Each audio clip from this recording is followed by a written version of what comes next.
રાજકોટની RK university ખાતે 12મા કોન્વોકેશનનું આયોજન કરવામાં આવ્યું હતું, જેમાં મોટી સંખ્યામાં વિદ્યાર્થીઓ સહિત તેમના વાલીઓ હાજર રહ્યા હતા.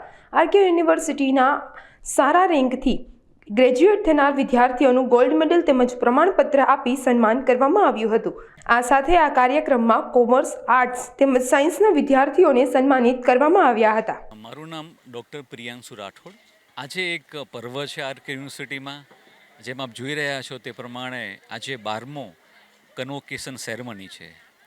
પદ્મી એક પ્રકારનો એક ઉત્સવ કે જ્યાં વિદ્યાર્થીઓને એમના માતા પિતાના હાથે આજે એમને એવોર્ડ આપવામાં આવશે. ખાસ કરીને વિદ્યાર્થીઓની મહેનત જે ગ્રેજ્યુએટ પ્રોગ્રામમાં હોય કે માસ્ટર્સમાં હોય કે ગોલ્ડ મેડલ હોય કે પીએચડી લેવલની હોય, એમને એક યોગ્ય સ્થાન મળે.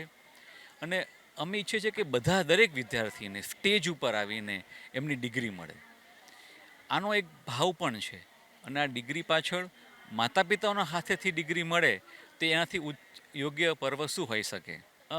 આજે હું વાત કરું તો આરકે યુનિવર્સિટીમાં 10,000થી વધુ વિદ્યાર્થીઓ છે કે જેમાં 35 દેશોના વિદ્યાર્થીઓ પણ ભણે છે. અને અલગ અલગ ભારત દેશના 25થી વધુ સ્ટેટના વિદ્યાર્થીઓ ભણે છે.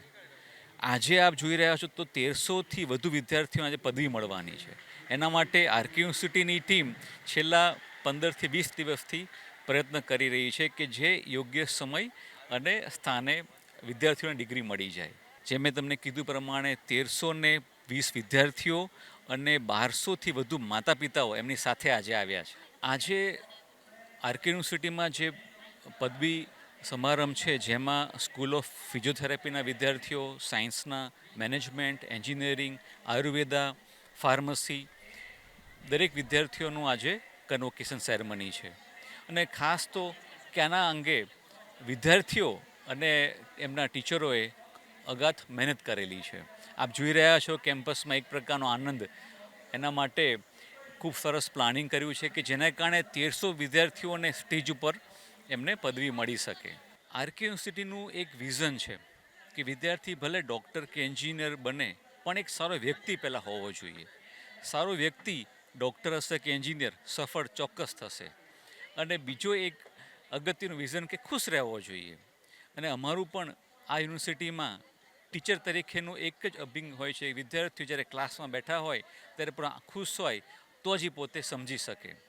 લર્નિંગ બાય ડુઈંગ, કર્યું અને શીખવું એ મારો પહેલો ભણવા શીખવાનો અભિગમ હોય છે. ખાસ કરીને પહેલાં ને અત્યારના ભણતરમાં ખૂબ ફરક છે. વિદ્યાર્થીઓ પોતે ટેકનોલોજીથી ઇન્સ્પાયર હોય છે. અત્યારે ક્લાસરૂમમાં કરતાં ક્લાસરૂમની બહાર ભણવાની વિદ્યાર્થીને ખૂબ મજા આવતી હોય છે. તો એવા પ્રકારનું ટ્રેનિંગ છે, સ્કિલ ડેવલપમેન્ટ છે, ઇન્ડસ્ટ્રીયલ ઓપોર્ચ્યુનિટી છે કે જ્યાં વિદ્યાર્થીઓ જઈ અને પોતે જ્ઞાન લઈ શકે.